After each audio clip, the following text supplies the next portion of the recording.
এবার একটা CC camera footage দেখাবো আপনাদের। পূর্বস্থলীতে পর পর দোকানে চুরি, আর দেখুন মুখ চাদরে ঢেকে তিনজনকে দেখা যাচ্ছে মাথায় হেলমেট পরে। সিসি ক্যামেরা ফুটেজ পূর্বস্থলী, যেখানে তালা ভাঙা হচ্ছে, একের পর এক দোকানে তালা ভাঙা এবং সেখানে শাটার ভেঙে দুটি দোকানে চুরি হয়েছে। সিসি ক্যামেরায় 4 দুষ্কৃতীর কীর্তি দেখুন। সিসি ক্যামেরা ফুটেজ আপনাদের দেখাচ্ছি। আমার সঙ্গে নবকুমার রয়েছে। নবকুমার, যেভাবে চোরেরা এসেছে তাতে শনাক্ত করা একটু কঠিন সত্যি, কারণ হেলমেট পরা, চাদরে মুখ ঢাকা, কিন্তু এখনো পর্যন্ত কি আপডেট?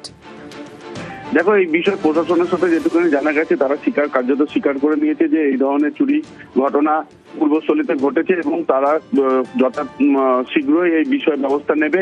কিন্তু এই যে শীত পড়তেই যে চুরি এবং তাতে রীতিমতন ভাবে তারা মুখ বেঁধে হেলমেট পরে যে করছে এবং শীতের সকালে মানুষের রীতিমতন ঘুম থেকে উঠতে দেরি হয়, সেই সুযোগে সেই সকালবেলা কার্যত 4টা থেকে 5টার মধ্যে এই ধরনের ঘটনা ঘটাচ্ছে বলে পুলিশ সূত্রে জানা গিয়েছে। কিন্তু এই যে ঘটনা, এতে এলাকাবাসী থেকে দোকানদারেরা সবাই আতঙ্কিত হয়ে পড়েছে। যেভাবে মানে একবারে একটা গ্যাং বলা যেতে পারে, তারা সমস্ত ভাবে যে ত্রাসের সৃষ্টি করছে, শুধু পূর্বস্থলী নয়, পূর্বস্থলী সহ বিভিন্ন এলাকাতেই এই ধরনের এই শীতকাল পড়তেই যে চুরি শুরু হয়েছে, তাতে এলাকাবাসী সহ আতঙ্কিত। এলাকার এইভাবে চুরির ঘটনায় এলাকার মানুষজন, ব্যবসায়ী মহলও আতঙ্কিত। মোটামুটি যেটা জানা যাচ্ছে সিসি ক্যামেরা দেখে একটা 10-15 ক্যামেরাতে দেখা যাচ্ছে তো 4 জন, মোটামুটি 50+ উপরে জিনিস নিয়েছে। কয়েন ছিল, রেয়ার কয়েন ছিল, মোটামুটি নিয়েছে ওনারা। সিগারেট নিয়ে গেছে, মানে ব্র্যান্ডেড জিনিসগুলো সম্পূর্ণ, বডি পারফিউম নিয়ে গেছে, কাজু নিয়ে গেছে, কিসমিস নিয়ে গেছে। পুলিশ এসেছিল? হ্যাঁ, ঘটনা জানানোর পরে পুলিশ এসছে। পুলিশ যেটা বলছে ধরা পড়ে যাবে। আমার শুধু ফিনোলেক্সের তার চুরি হয়েছে। কত টাকা লাগবে? 1 লাখ টাকার মতো। পুলিশ এসেছিল? হ্যাঁ, পুলিশ এসেছিল। পুলিশ দুবার হচ্ছে পুলিশ, এখনো আছে পুলিশ। আগে আর একটা চুরি হয়েছে, সেইখানে সিসিটিভি ক্যামেরা চেক করছে। একই এলাকায় দুটো চুরি হলো? একই এলাকায় দুটো চুরি। আমার দোকানে একটু আগে একটা মুদি দোকানে চুরি হয়েছে, সেই দোকানে এখন পুলিশ আছে, তারা সিসিটিভি ক্যামেরা চেক করছে। পিতলের তালা চুরি, আপনারা ভাবছেন সামান্য পিতলের তালা চুরি, সেই খবর কেন দেখাচ্ছে? এতেই নস্টালজিয়া, কারণ বাবা নেই, বাবার স্মৃতি আছে সেই পিতলের তালাতে। বীরভূমের সিউড়িতে 50 বছরের সেই তালাই চুরি। ছেলেরা বলছেন তালা ফিরিয়ে দিলে চোরকে মাফ করে দেবেন তারা, তার হাতে 1000 টাকা তুলে দেবেন। শুধু তাই নয়, মিষ্টি তুলে দিতেও রাজি।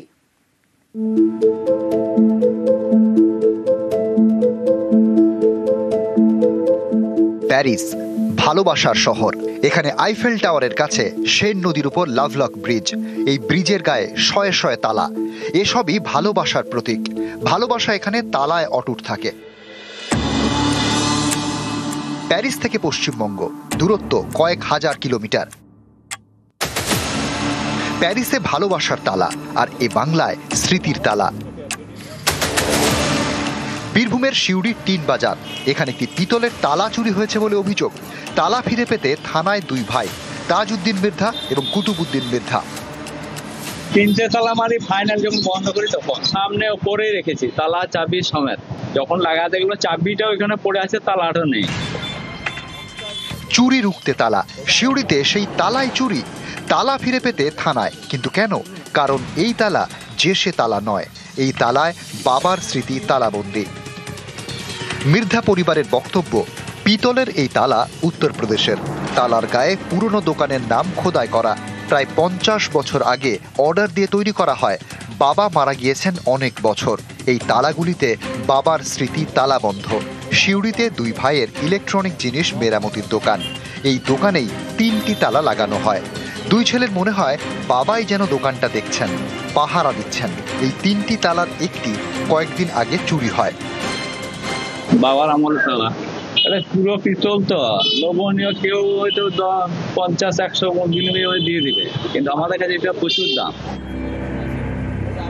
তালা ফিরে পেতে থানায় গিয়েছেন 2 ভাই। তাদের বক্তব্য, চোর এসে শুধু তালাটা ফেরত দিয়ে দিক, তাহলেই হবে। চুরির কোনো শাস্তি তারা চান না। তালা ফেরত দিলে চোরকে 1000 টাকা, এমনকি মিষ্টি খাওয়াতেও রাজি 2 ভাই। যদি সে ফেরত দেয়, আমি 1000 টাকা তার হাতে পুরস্কার দেবো যে তুমি আমার দিয়েছিলে টাকাটা না, মিষ্টি খেতে তাতেও আমি রাজি আছি। বীরভূম থেকে সুপ্রতিম দাস, নিউজ 18 বাংলা।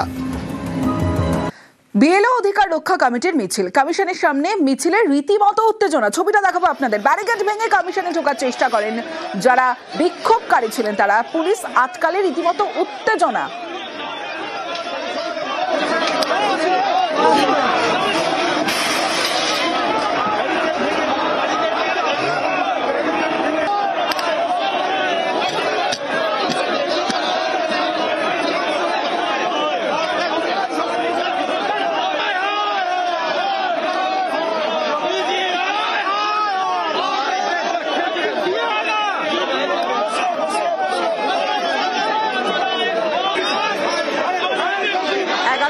দাবি, আর সেই দাবি নিয়ে নির্বাচন কমিশন ঘেরাও বিএলও অধিকার রক্ষা কমিটির, যেখানে উত্তেজনা। প্ল্যাকার্ড হাতে যারা বিক্ষোভকারীরা আসেন, সেই সময় পুলিশ আটকালে রীতিমতো উত্তেজনা। পুলিশের সঙ্গে ব্যারিকেড ভাঙার চেষ্টা করেন বিএলওরা।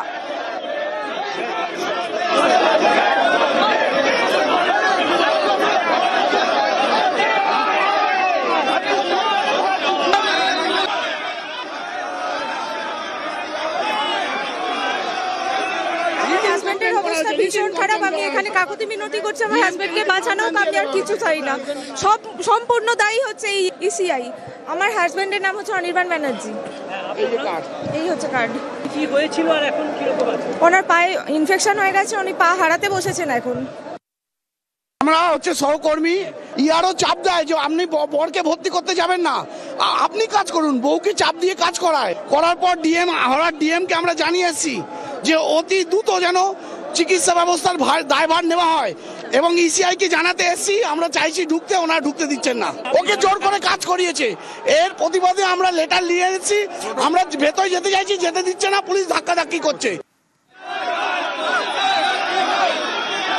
কাজের চাপ কমাতে হবে, ডেটা এন্ট্রির বাড়তি চাপ দেওয়া যাবে না। 2 বছরের কাজ 1 মাসে শেষের নির্দেশ অবিলম্বে প্রত্যাহার করতে হবে। পরীক্ষার মরশুমে শিক্ষকদের স্কুল থেকে সরিয়ে নিয়ে এসে শিক্ষার্থীদের ক্ষতি করা চলবে না। বিএলওদের অন ডিউটি সুনিশ্চিত করতে হবে। নির্বাচন কমিশনের কাজের চাপে মৃত বিএলওদের পরিবারের একজনকে চাকরি দিতে হবে। এই 11 দফা দাবি নিয়ে নির্বাচন কমিশন ঘেরাও বিএলও অধিকার রক্ষা কমিটি।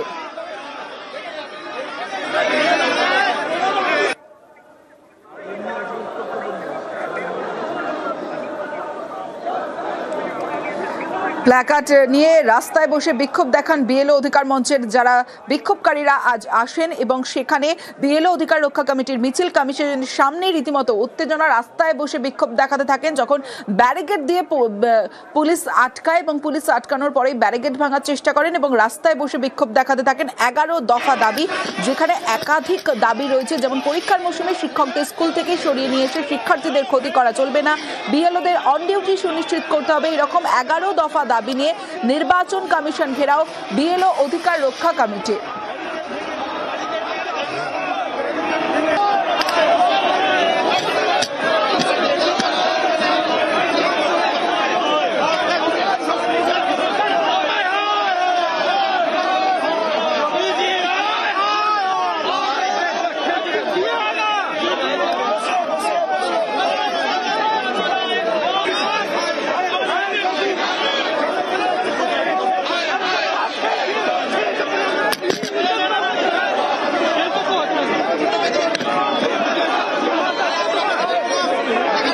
ফোন আসতো, ফোনে প্রেসার আসতো, ফোনে প্রেসার এলে কি হবে, ব্রেন স্ট্রোক হয়ে গিয়েছিল।